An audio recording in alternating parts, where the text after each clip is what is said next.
Bom, então acho que a gente podia passar direto aqui para as perguntas. O esquema é o de sempre. Aqui já tem o Juarez aqui, já fez uma reserva de mercado há uns 20 minutos.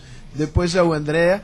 A gente recolhe em torno de 2, 3 perguntas por rodada, tem uma lá atrás, volta para a mesa e assim sucessivamente, até um horário razoável aqui que acho que o bom senso vai determinar. Juarez, você. Eu quero falar 3, 4 frases. Primeiro, eu vou gastar uma para dizer, esse é um dos melhores seminários que eu vi aqui no Instituto. Realmente, sempre a gente interpreta as coisas que são faladas e eu tenho a impressão que eu concordei com todos. Até os que discordaram um do outro. Deve ter alguma coisa de errado. Não tem, não. São óticas. Acho que ninguém discordou. Vai ter... Não, vocês vão ter que discordar, gente. Primeiro, da apresentação do Zé Guilherme, eu destacaria a conclusão final e tanto no que diz respeito a ser um processo de transformação, e me parece também a Lídia está falando sobre isso e também o Urani, o André, está falando sobre isso. E destacaria uma coisa que eu não entendo nada, mas que me parece extremamente otimista, perceber que a crise fiscal está sendo resolvida, pelo jeito. Quer dizer, é 2008, se continuar sendo como está sendo até agora. Eu só quero destacar uma frase de cada um, aí fazer um comentário, porque eu acho que grande parte do diálogo pode mudar bastante e exigiria, talvez, um outro seminário, se a gente mudar a ótica. Alguma coisa que o André falou agora no fim, se nós redesenharmos a unidade que nós estamos olhando. Se a gente mas para a realidade de hoje, se a gente redesenha muda muito da coisa. Mas, de qualquer forma, eu estou concordando também que é uma transição para serviços, para o setor criativo e para serviços em geral. O elogio que se fez aí aos novos serviços produtivos na cidade de São Paulo. A coisa que eu redesenharia, eu estou me baseando num livro, no 4 livros, que eu ainda não li, mas que já estou horas em cima deles, que é a pesquisa recente, que pelo jeito algumas pessoas está mal divulgado, que é a pesquisa recente do IPEA sobre inovação e desempenho industrial e desempenho dos serviços, publicado já em 5 volumes. E que não focaliza São Paulo, focaliza o Brasil. Mas tem sempre 2, 3 capítulos de, acho que vocês chamariam de economia espacial. E aí o que nós encontramos? Primeiro, antes da economia espacial, eu quero ser rápido agora. Primeiro que a indústria, se olhada por dentro, está mostrando uma transformação extremamente importante no sentido de ser inovador. Isto é uma porcentagem pequena do parque industrial, em termos de Brasil, mas que produz, agora eu vou chutar, não quero, 25% do faturamento industrial e 12% mais ou menos do emprego. E que quando nós vamos olhar onde está localizada, é uma mancha contínua dessa inovação, dessas indústrias inovadoras, em uma área que inclui a Baixada Santista, a região metropolitana, a região metropolitana de Campinas e vai até na direção de Ribeirão Preto e também um prolongamento menor, mas na direção do Rio. Isto são 120 municípios. Se nós olharmos isto como unidade, este é o trem que está puxando o Brasil. E se nós olharmos isto, o emprego, a indústria não está saindo, ela está se renovando e se prolongando para fora. Olhando para o município, olhando mesmo para a região metropolitana, nós temos uma visão distorcida total da realidade. E a concordância é minha também, porque nós temos de olhar não só o positivo, mas todos esses problemas. Quer dizer, estar vindo para cá, para essa área enorme, é inteiramente compreensível.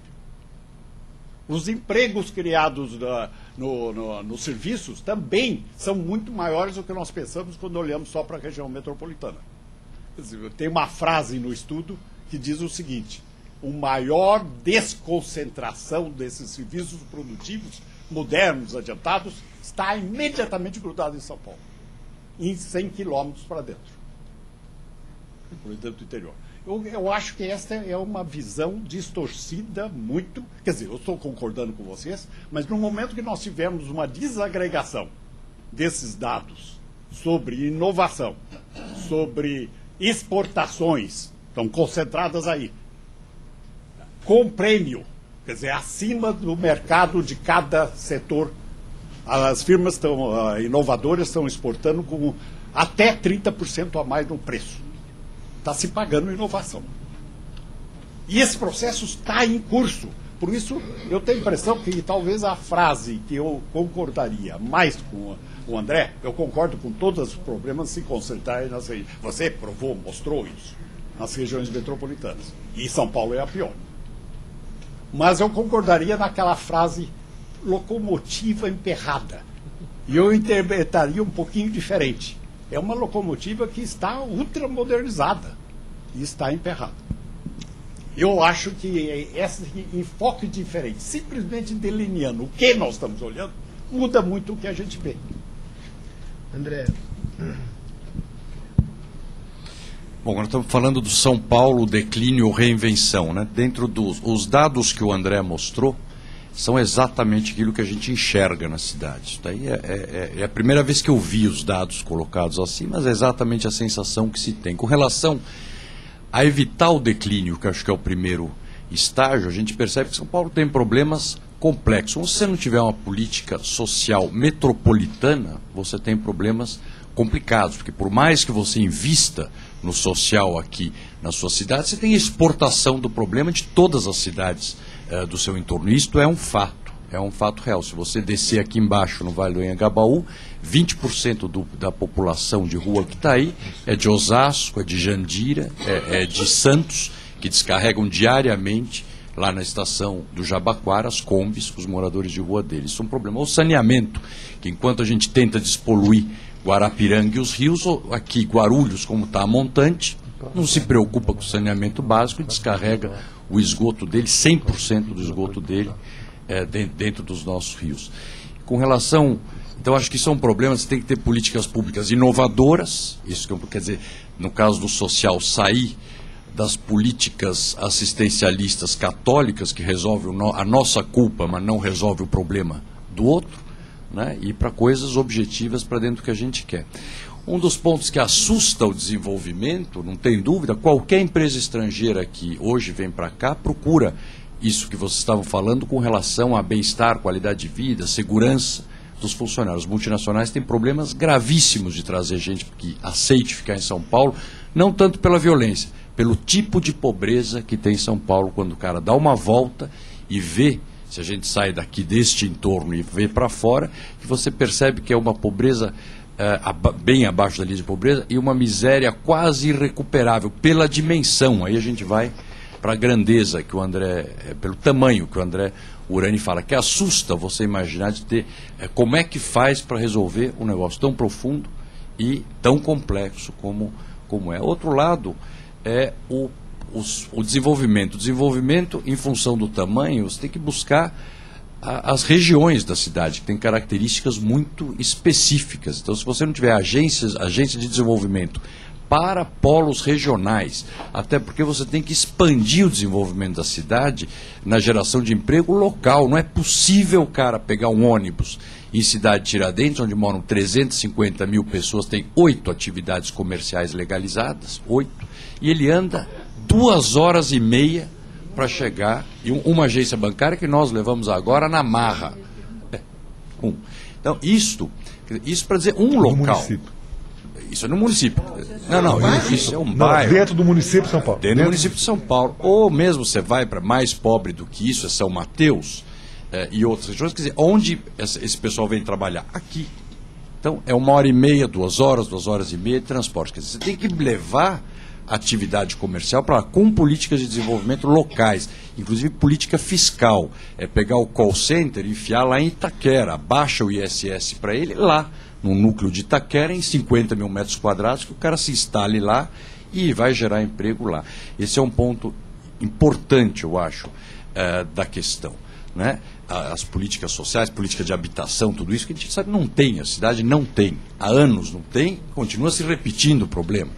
O ponto muito positivo é a questão fiscal, que efetivamente, se você olhar hoje, melhorou muito a qualidade do gasto, e diria nessa gestão especificamente, melhorou muito a arrecadação nessa gestão, né? Mas você tem que assegurar a continuidade disso. Te diria que hoje não falta dinheiro para nada, né? Hoje você tem recursos para fazer o que precisa fazer. Faltam ideias inovadoras ainda, mais ideias inovadoras. O outro aspecto é a questão institucional. Você hoje tem, para a empresa estrangeira ou para o investidor, né, além da questão da educação, que para a gente, para a indústria criativa, você precisa educar um pouco, a questão institucional. Né? O problema de abrir uma empresa em São Paulo 150 dias é nada perto do fechar a empresa, que é infinito o tempo. Né? É infinito, você não consegue. Né? Há coisas que são imorredoras. Isso é um ponto. Quer dizer, então, a demora na burocracia, a corrupção da burocracia, mas principalmente a necessidade de modernização do aparelho administrativo, que eu diria que a Prefeitura de São Paulo é muito pior do que Campinas, 10 mil vezes pior que Rio Claro e infinitamente pior que Guarujá. Né? É incomparável com Araraquara. Não, mas isso, falando sério, quer dizer, é um ponto, isso nós estamos trabalhando nisso, a gente tem assistido que você está num período pré-diluviano, né? O que, obviamente, esse atraso te traz a corrupção e que assusta o investidor. Sem falar na questão da informalidade, que é um problema grave na cidade. E aí a questão legal. Você tem hoje, pelo menos 50% da atividade comercial de São Paulo é informal, né? É ilegal. Então, como é que o cara prestador de serviço vem para cá? Complicado para ele. Isso também decorrente do quê? Da obsolescência do aparelho administrativo e institucional. Então você precisa. E aí, obviamente, tem a questão, para a gente não começar a chorar, né? Você vai olhar a questão legal, você vai pensar na Câmara dos Vereadores, aí você desiste. É um fato. Né? Enfim, mas eu acho que a gente tem que buscar políticas do pequeno, quer dizer, com o desenvolvimento regional, a modernização da parte institucional, da parte burocrática e da parte legal de São Paulo e as políticas públicas objetivas, inovadoras e de caráter metropolitano. Obrigado. Depois dessa nota de otimismo do André, tem mais uma pergunta ali atrás. E aí, doutora Ruth faz a última e volta para a mesa. Falar depois do chefe é complicado. Meu nome é Marcos Gadeiro, sou urbanista. Apesar de ser paulista, consegui sobreviver como profissional em São Paulo, não sou carioca. E já participei da administração pública em algumas ocasiões e depois de 11 meses de governo Serra Kassab, fui convidado para assumir a subprefeitura da Casa Verde. Estou como subprefeito da Casa Verde. E logo nos primeiros 10 dias que eu assumi a subprefeitura da Casa Verde, eu procurei o Clóvis de Barros Carvalho, dizendo para ele: Clóvis, é muito pouco tentar ser subprefeito, vamos ter que ter um pouco de criatividade aqui para ver o que a gente pode fazer aqui em São Paulo. E sugeri a ele criar uma agência de desenvolvimento local. Que ele falou: não confunde o nome, chama de núcleo, senão vai começar a confundir nome com agência, complica tudo. E felizmente conseguimos constituir, constituímos essa agência utilizando o jornal Estado de São Paulo, a sua sede, e conseguimos montar uma estrutura lá razoavelmente boa, tendo um tripé importante e até um depoimento interessante, complementando um pouco o que o André acabou de falar. Mas só queria dar uma notícia para os senhores, para fazer um merchandise aí, que também com o patrocínio do André e com o entusiasmo dele, aí nós estamos conseguindo fazer, vamos conseguir fazer agora no mês de novembro, nos dias 5, 6 e 7, um seminário que vai estar sediado no Hotel Maxud Plaza, sobre gestão de cidades. Discutir a questão de cidades e principalmente com foco na cidade de São Paulo. Acho que uma coisa interessante que foi abordada pelos demais aqui, nós já convidamos para uma reunião agora no mês de agosto, tiveram 38 entidades participando da organização para definir tema e expositores, sendo que 9 universidades da capital e grande São Paulo presentes. E uma coisa interessante em relação ao que foi mencionado aqui, e que nos deixa muito otimistas em relação, principalmente da última fala que o André abordou, na questão do empresariado participar. Nós temos estimulado aqui instituições como a da BMF, a da Fiesp, da Associação Comercial, da Bolsa de Valores, eles têm as suas ações jovens. E onde está muito claro, na conversa que nós tivemos com esses jovens, que não adianta mais eles serem preparados para suceder às empresas dos seus pais. Ou eles assumem essa cidade, ou não têm mais condições do poder público fazer as coisas sozinhas. A mesma coisa estamos fazendo com as universidades, conversando com as universidades, principalmente as que têm os cursos específicos ou as que têm os cursos voltados, pedindo inclusive que eles coloquem nos seus cursos, de alguma maneira, temas que sejam voltados para a cidade.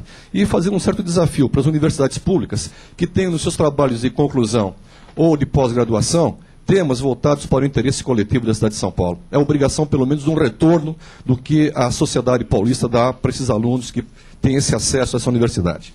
Então, eu queria dizer para o senhor o seguinte, esse seminário tem essa finalidade. Eu acho importante o que está acontecendo aqui hoje, porque são muito poucos os espaços que nós temos em São Paulo, e Lídia, eu não está restrito à universidade, eu vejo que nem a universidade está discutindo essa questão mais hoje. Muito pouco, porque ela desanimou, caiu no descrédito a discussão sobre São Paulo. O que eu queria dizer para o senhor é o seguinte, algumas coisas que aconteceram em São Paulo nos últimos 30 anos foram motivadas por ação do poder público. Nós lembramos São Paulo locomotiva, São Paulo não pode parar a crescer, São Paulo é a maior cidade do mundo.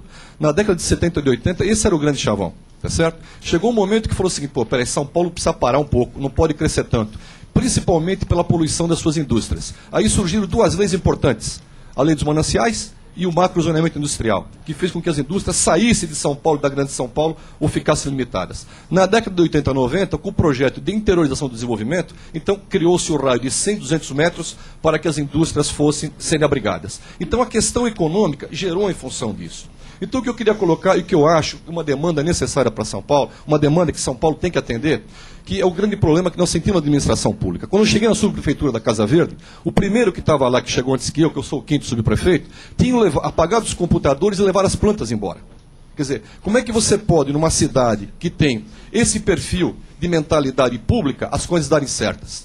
Outra coisa, os problemas da cidade de São Paulo, nós não temos o reduto, e Lídia, eu não lembro o nome do Instituto de Londres, que discute a questão dos problemas metropolitanos. Paris é o Instituto Yaurif. Tivemos algumas vezes lá discutindo algumas coisas interessantes. Agora, nós não temos institutos permanentes em São Paulo.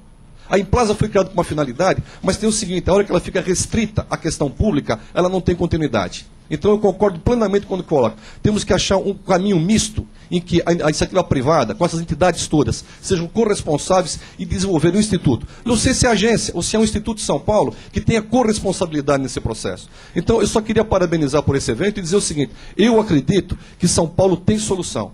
Eu sou daqueles que acham que o sonho não acabou e que só depende de nós. E principalmente dessa juventude que está vindo aí, que assuma a sua responsabilidade e tenha que entender que a coisa pública é responsabilidade de todos. Não é simplesmente de quem está no poder público naquele momento.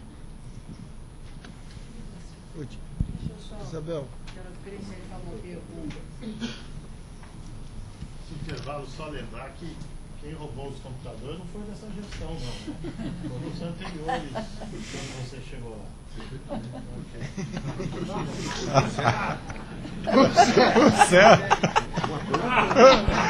André, eu fiquei com uma dúvida, deixa eu só perguntar, eu não sei, quando você falou o negócio de ajuste fiscal, você está dizendo que é nessa gestão Kassab, não na imediatamente... Ah, não ficou claro.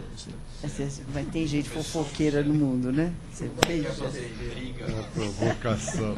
Olha, eu quero só colocar 2 temas para vocês incorporarem na resposta, porque eu realmente gostei muito de tudo e eu concordo inteiramente com esta colocação que a Lídia fez. Primeiro, não é indústria criativa, gente, é economia criativa, faz uma diferença. Se a gente continuar falando em indústria criativa, nós já não entendemos um pouquinho o começo da história, né? Eu acho isso extremamente importante. Acho que isso, complementado com o modo como foram colocados aqui, o André colocou muito bem, os problemas que, de certa maneira, são as grandes desvantagens para que a gente possa alcançar esse tipo de desenvolvimento, promover esse tipo de economia, eu acho que está claro. É aí que a gente tem que se mover. Então, assim, é tipo como contribuição para a gente pensar melhor isso. Primeira coisa, o André insistiu 2 vezes, com este nível de educação, como que nós vamos chegar lá? vamos mudar essa frase, porque o nível de educação é realmente lamentável, dos que foram para a escola e dos que não foram. É tudo igual. Então, é quase igual. Então, realmente, nós precisamos pensar na outra educação. Quer dizer, o problema da educação tem que entrar nessa discussão e na condição para criar uma economia, realmente uma economia criativa, como o que é que nós precisamos da educação. Entende? Nós temos que melhorar essa que está aqui, mas nós temos que mudar ela também. E eu acho que a sociedade já percebeu e já mudou. O seguinte, todas as ONGs que trabalham, eu trabalho com capacitação de jovens, trabalham com o quê? Com gente que dança, com gente que faz festa, com gente que usa computador não sei de que jeito, é sempre uma especificação um pouquinho diferente. Quer dizer, esta economia criativa já foi descoberta pelas camadas mais pobres como a única saída para eles. Digamos que ainda é uma saída pobrinha.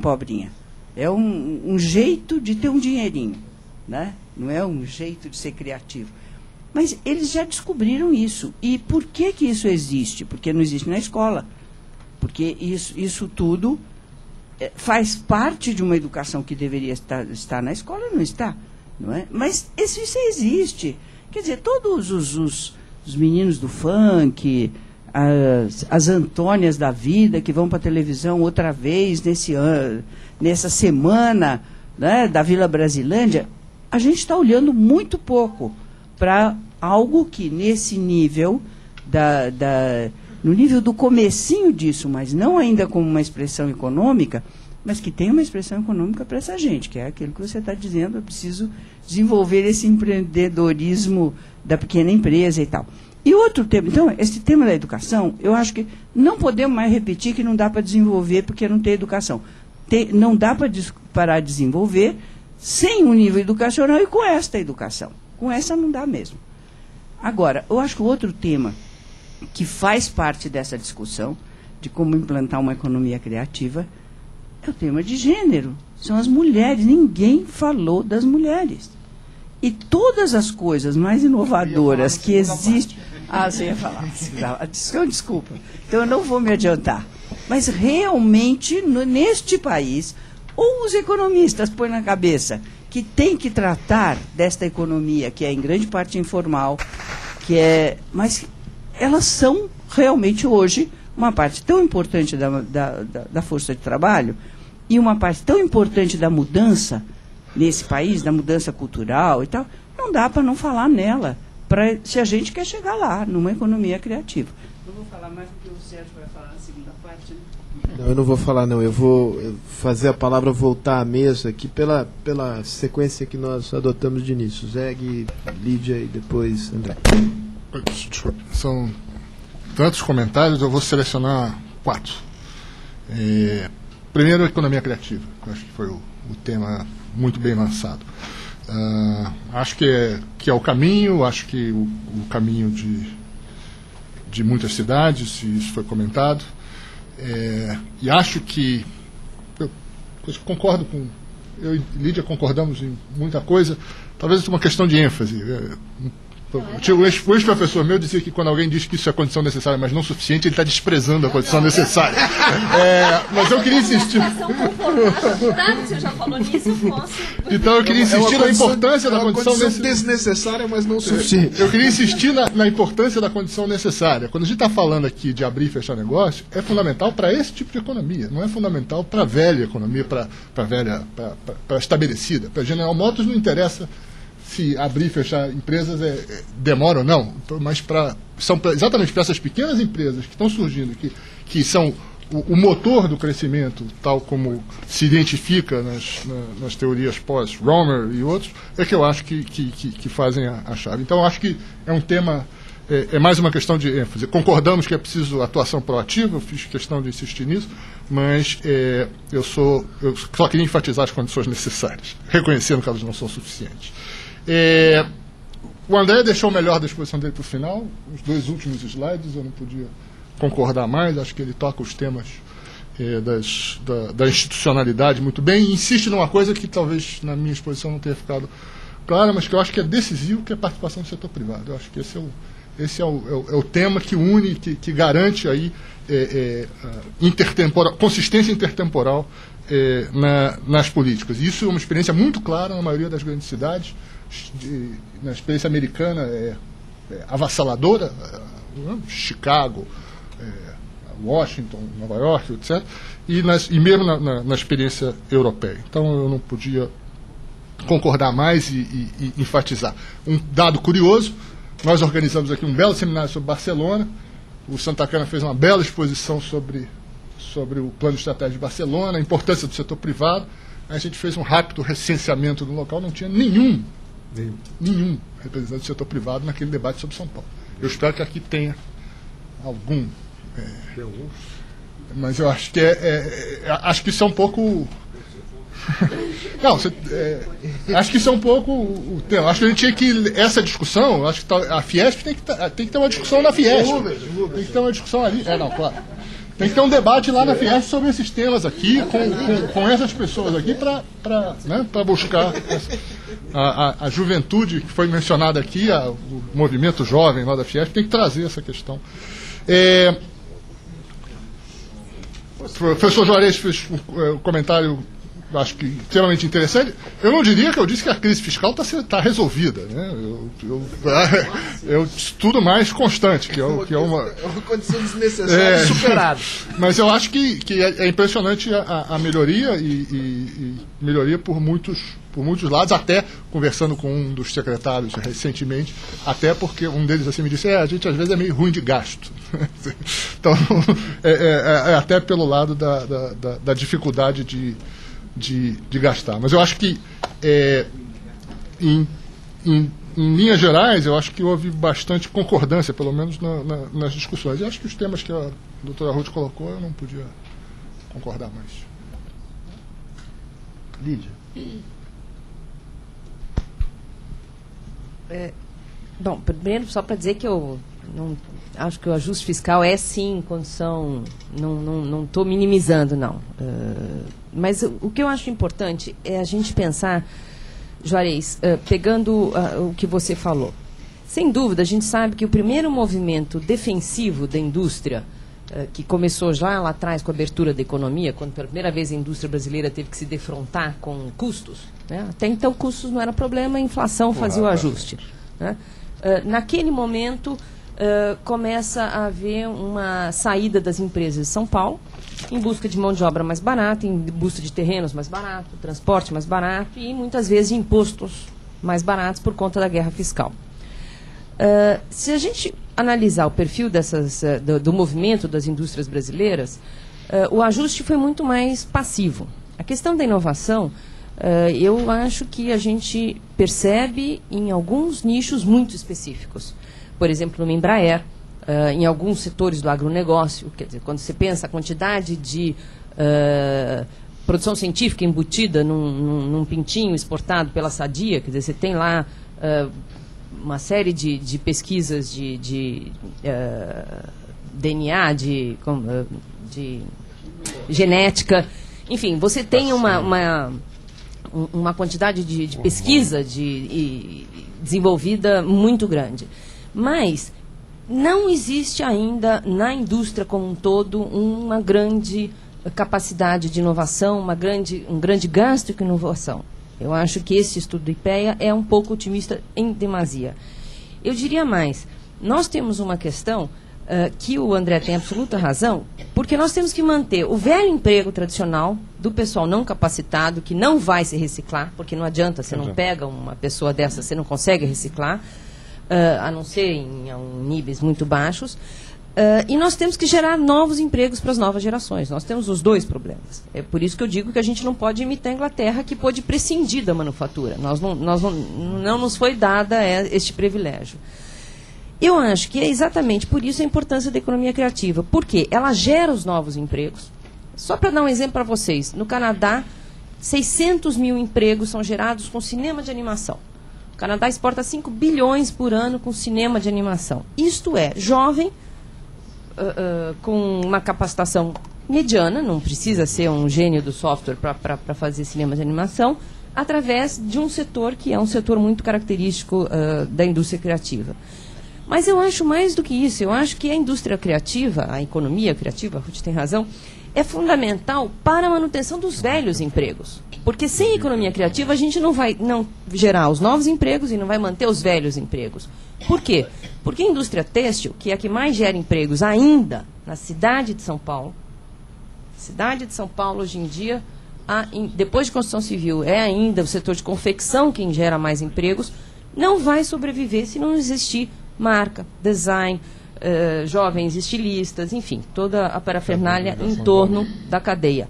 E não vai existir se não tiver nanotecnologia embutida no tecido do jeans, porque é a única maneira do jeans concorrer. Portanto, eu acho que a grande questão é que, sim, existe indústria com inovação, mas é uma Embraer, alguns setores do agronegócio. São umas 2.000, todas em São Paulo. Tudo bem, só que nós precisamos mais. Aí sim é insuficiente. Aí sim é muito claro. E é através da geração deste ambiente, que por falta de outro nome, também não vou brigar pelo nome, não quero esse debate do nome. Eu quero que a política seja feita e que de alguma maneira a gente consiga destravar essa questão no país. Né? Quer dizer, a ideia de que, portanto, é este ambiente que, de certa forma, nós temos que fazer. E aí sim, Andréa, é um trabalho absurdamente grande, porque nós temos os problemas do velho paradigma e nós temos os problemas do novo paradigma, e nós vamos ter que dar conta dos dois, porque sem dar conta dos problemas do novo paradigma, os do velho só vão se aprofundar. Quer dizer, a foto hoje em dia ainda é boa, mas na margem nós estamos perdendo sim empregos para a China, exportação para a China. Os dados do setor, dos setores tidos como os tradicionais, são dados alarmantes, quer dizer, a coisa do setor calçadista, a questão do setor têxtil. Portanto, nós não podemos ficar em função de uma foto que ainda é boa, mas o filme lá na frente já mostra que esses empregos estão, no mínimo, correndo algum risco. André. Bom, uma série de ideias meio soltas aqui em cima do que foi dito. Questão fiscal. Eu acho que é chave. Estou organizando um livro no âmbito desse projeto que eu citei antes sobre esse tema.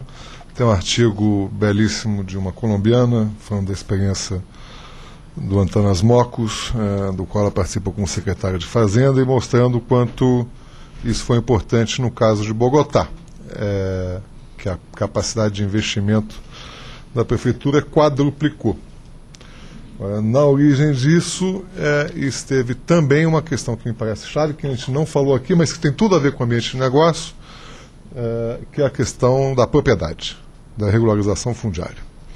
Eu não conheço capitalismo em que a questão da propriedade não esteja devidamente reconhecida. Em São Paulo, me parece que essa questão não está tão mal parada quanto no Rio, mas eu acho que nós temos um problema, né? Do ponto de vista da regularização fundiária, ainda que salta um pouco aos olhos. Então, essa questão, eu acho que é chave. A experiência do governo Antanas Mocos, acho que é interessante nesse sentido, e eu acho que tem aí uma coisa que poderia ser pensada.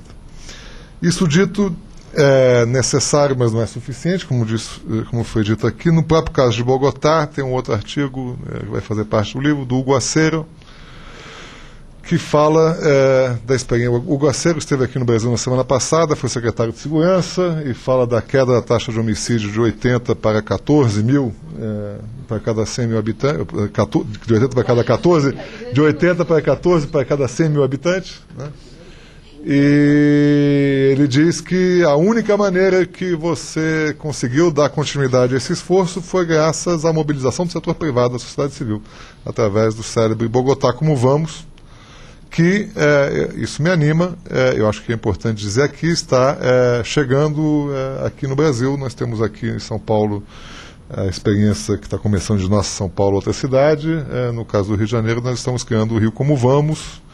Há um movimento aí que me parece extremamente promissor, com o setor privado, com a sociedade civil, essencialmente para monitorar indicadores de qualidade de vida nas grandes cidades. Eu acho que isso é uma coisa nova, eu acho que é promissor, eu acho que é uma coisa interessante.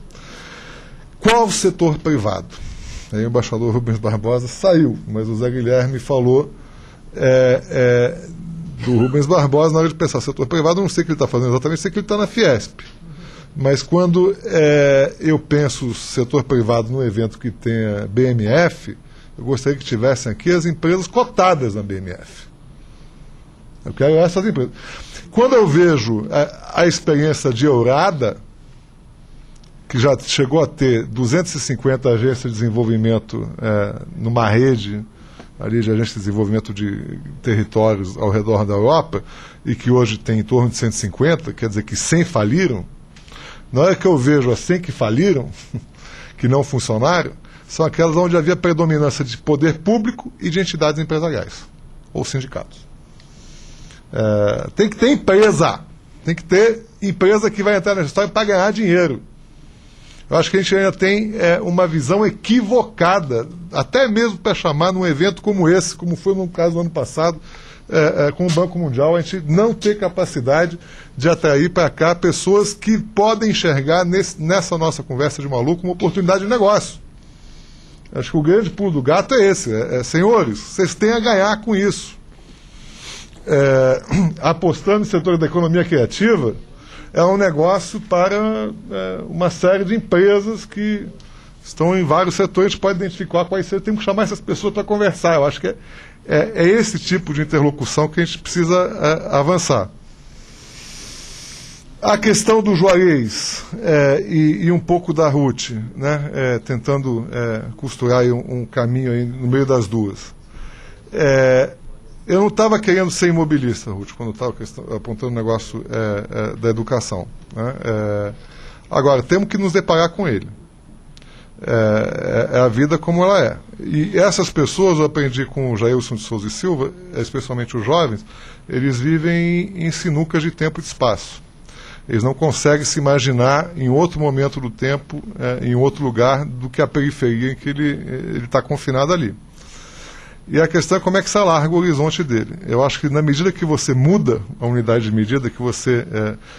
essa coisa que o Juarez falou, a megalópole já está se conformando. A indústria está saindo muito da região metropolitana de São Paulo, está se espalhando para o Vale do Paraíba, está indo lá em direção... nem em Campinas, porque Campinas também está com esse mesmo problema. É a periferia de Campinas. E os serviços produtivos também, né? Agora, do ponto de vista do jovem confinado nas nossas periferias, esse jovem não tem essa informação. Por exemplo, Nova York, né? Nova York tem instituições de novo tipo, novas governanças para pensar território, privadas desse tipo que eu estava falando, New York City Partnership for Development, a nível da cidade. Você tem Bronx Partnerships for Development, você tem Downtown Brooklyn Partnerships for Development. E a questão é que em cada uma dessas unidades, o segredo, eu acho que isso é chave, é que eles foram capazes de juntar os ganhadores em função da natureza, da extensão, da profundidade do problema. É o problema que guiou a solução. E não vice-versa. Não é uma coisa de cima para baixo. Então, as pessoas, se for capaz de criar mecanismos, capaz de juntar diferentes instâncias de governo, setor privado, eventualmente sociedade civil, em torno de ações que é problem solving. E aí, a ultimíssima coisa é que eu não concordo definitivamente que a gente não tenha meios fiscais para enfrentar esse problema. Eu acho que a gente não tem formato institucional. Downtown Brooklyn, a gente fez esse seminário juntos, IETS e FHC, com a Associação Comercial, em abril, no Rio de Janeiro. Downtown Brooklyn consegue ter 12 bilhões de dólares de carteira de investimentos, não porque esteja numa cidade rica como Nova York, mas sim porque tem um bom formato institucional e é capaz de fazer projeto. Ajuda, né, Taina? Ajuda, mas nada adianta você estar em Nova York se você tiver uma instituição mal desenhada. E aqui no Brasil, se você fizer uma instituição bem desenhada, o que não vai faltar é recurso para investimento no âmbito metropolitano. O que falta é você desenhar direito as instituições. Eu acho que esse é o problema. Né? Eu acho que o grande desafio é como é que você desenha essas coisas. Quer dizer, concordo com as geografias variáveis do André, esse que é o ponto. Olha, gente, é o seguinte, nós, pelo nosso horário aqui, nós temos mais 5 minutos e eu sinto que há um certo viés de rendimentos decrescentes. Por outro lado, eu tenho 3 pessoas aqui anotadas, uma ali, a Esther e Carlos André, que levantou. Então, acho que em benefício aqui do coletivo, quem quiser abrir mão vai merecer os elogios de todos. Quem não quiser abrir mão, que faça uma pergunta absolutamente sucinta, sem as considerações preliminares de praxe. Né? Feito esse constrangimento moral, quem quiser usar a palavra, ela está inteiramente aberta. Não. Você tem o direito de fazer. Eu só te pediria que você fizesse de uma maneira muito sucinta.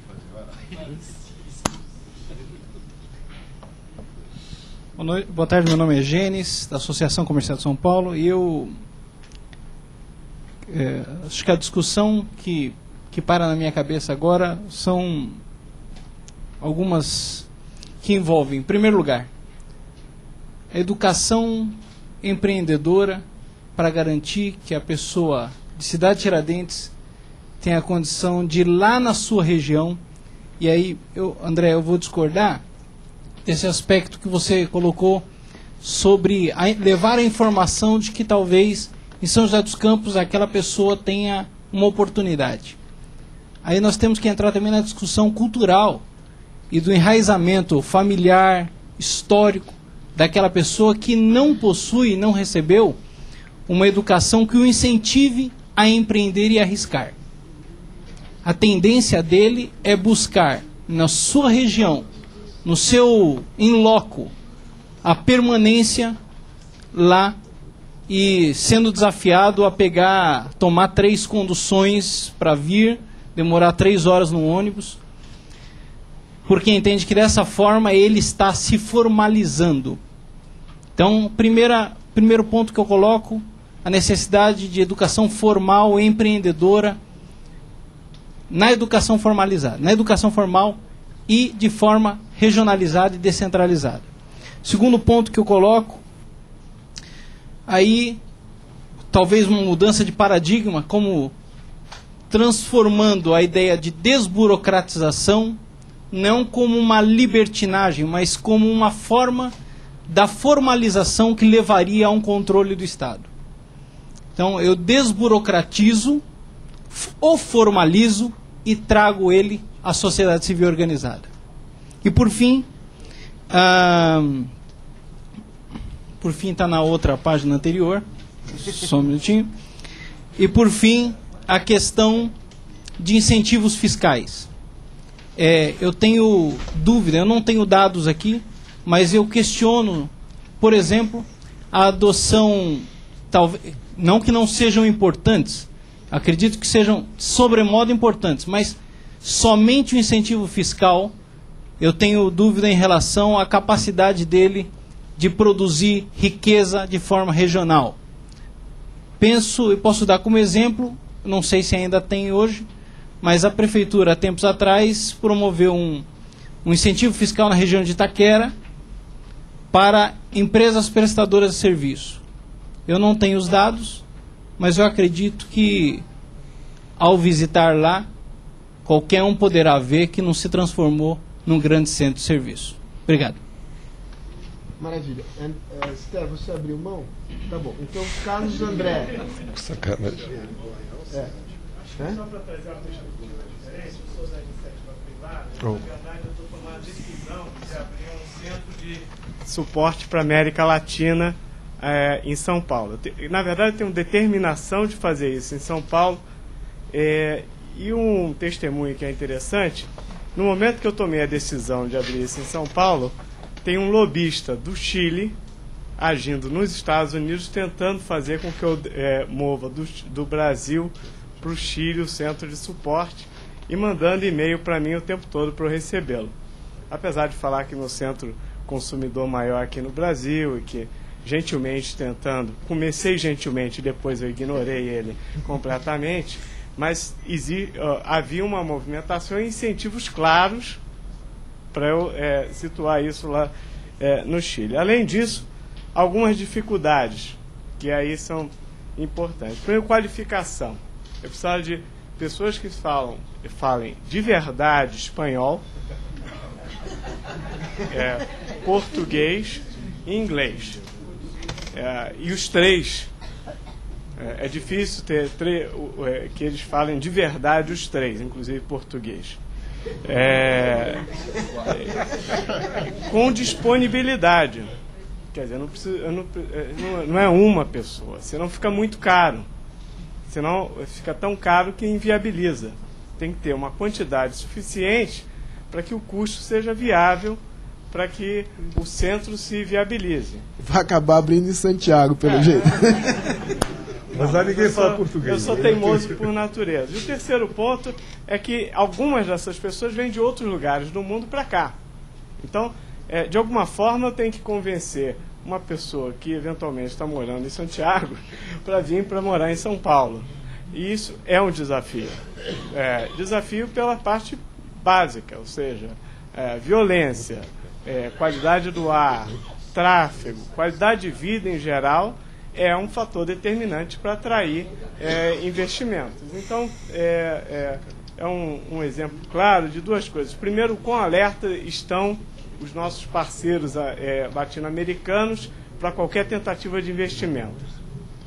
E segundo, como esses fatores, qualificação, disponibilidade de pessoas qualificadas e a qualidade de vida, que eu ponho assim num termo muito genérico, qualidade de vida, são determinantes para a criação de empregos globais, vamos botar assim. É isso. Muito bom. Então, considerações finalíssimas aqui à luz. Considerações finalíssimas, eu queria sugerir a gente pensar a agenda, né, olhar para frente. Então, acho que 3 coisas que me vêm à mente. Primeiro, ficou claro aqui que, e eu faço uma autocrítica do nosso trabalho, acho que em termos de diagnóstico, a gente precisava trabalhar um pouco mais.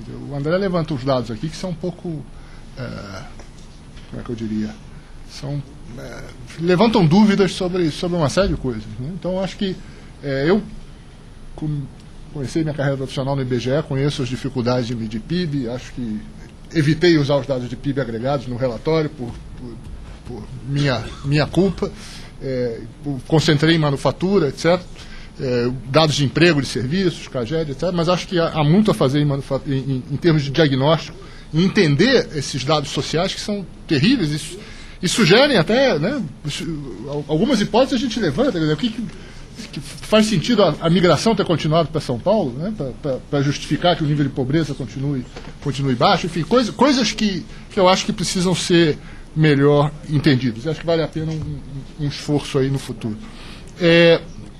Acho que o tema de regulação fundiária, eu estou de pleno acordo com o André, chave, e você não deve ter anotado, mas na pesquisa que a gente fez, sai lá como número 1, desvantagem. Eu levei um susto quando vi para algumas indústrias, desvantagem número 1 na região metropolitana de São Paulo. Então é um tema absolutamente crucial.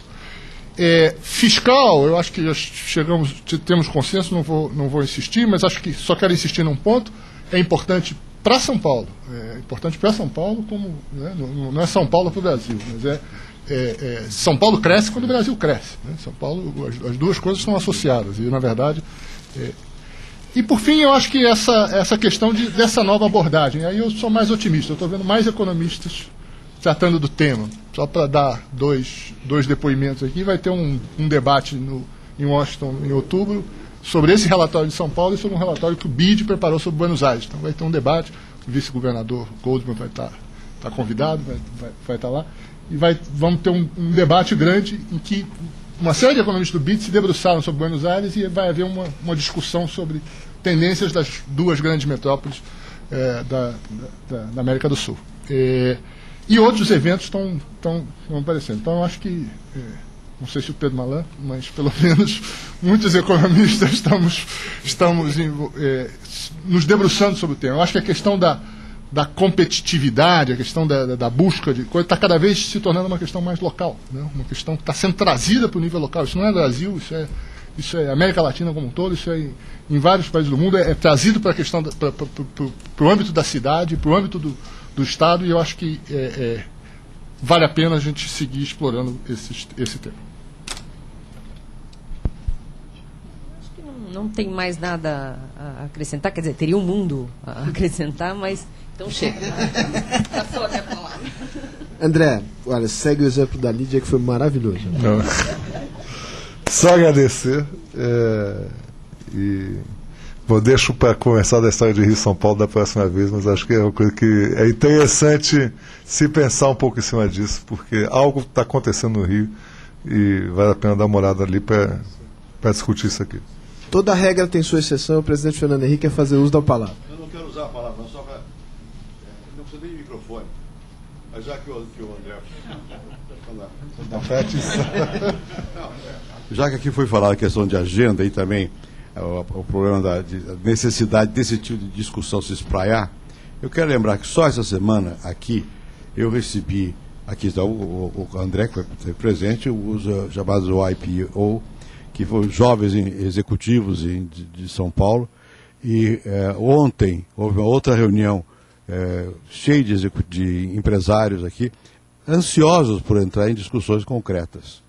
É questão de fazer ligação, precisa ter agenda, efetivamente, disso aí para poder ligar mais. Há uma disponibilidade grande, pelo menos mental, não sei se de recursos por enquanto, mas disponibilidade mental. E como o André fez aí uma provocação a São Paulo e tal, e como eu sou paulista, como todo mundo sabe, eu acho que também há uma outra iniciativa que o próprio André já mencionou, que é a discussão em conjunto de São Paulo e do Rio. Eu acho que isso era uma coisa que esse Instituto devia tomar a peito e com seriedade, de poder discutir. Esse problema que, no fundo, é do Brasil, não é de São Paulo, nem é do Rio. Acho que nós temos alguma condição para interagir de forma ativa e fazer o ideal da Lídia. Eu almocei com o Malan, hoje, se eu soubesse isso, eu tinha trazido ele aqui à força. Ele faria uma declaração de amor à economia criativa. Deixa eu fazer um último registro de agradecimento à BMF, porque esse é um seminário conjunto BMF, Instituto Fernando Henrique Cardoso. Eu cometi a omissão quase imperdoável de não ter feito essa menção ao início. Normalmente, esses seminários eles são abertos e encerrados pelos presidentes de ambas as instituições, presidente Fernando Henrique Cardoso, presidente Manuel Félix Intraneto, da BMF. Ocorre que a BMF vai fazer o seu IPO, vai abrir o seu capital, vai fazer a emissão primária de ações e, por razões de legislação, chamada Lei do Silêncio imposta pela CVM, eles acharam melhor não se expor num evento público que pudesse eventualmente vir a ser interpretado pela CVM como uma indução nesta ou naquela direção do mercado. Só por esta razão eles não estão presentes, mas eu queria deixar aqui registrado o evento do Instituto ABMF por mais esse seminário. Eu acho que valeu a pena.